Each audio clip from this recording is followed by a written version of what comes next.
berzikir di antara awan. Di balik kabus langit perak, cahaya turun tanpa suara. Langkahmu halus bagaikan doa, dari kayangan ke alam fana.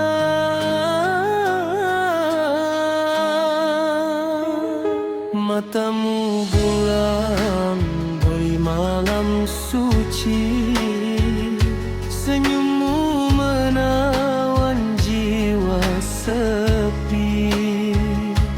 Aku terpaku dalam takdir saat nama dipanggil angin.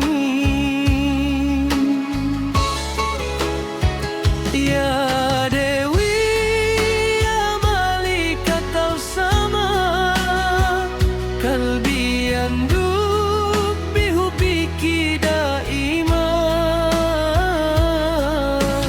Wahai Dewi, malaikat langit, hatiku merintih dalam cintamu. Dewi kayangan, kau turun dari langit impian. Satu sentuhan merantai rasa antara nyata dan kayangan.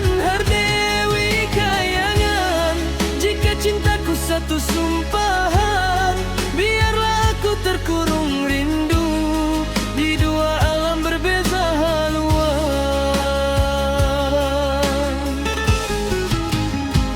Istana awan bersaksi bisu, cinta terlarang tak bersuara.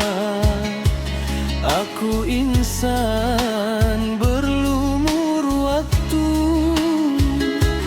kau abadi tanpa usia.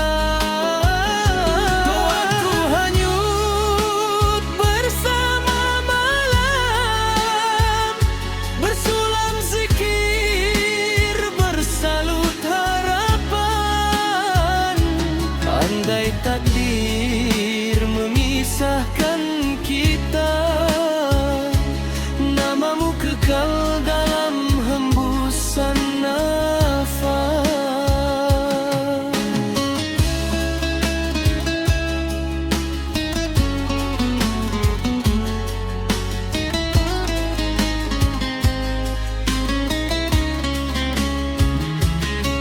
Ya Laili sihadalah hubbina, baina alamain, baina sama wa ardina.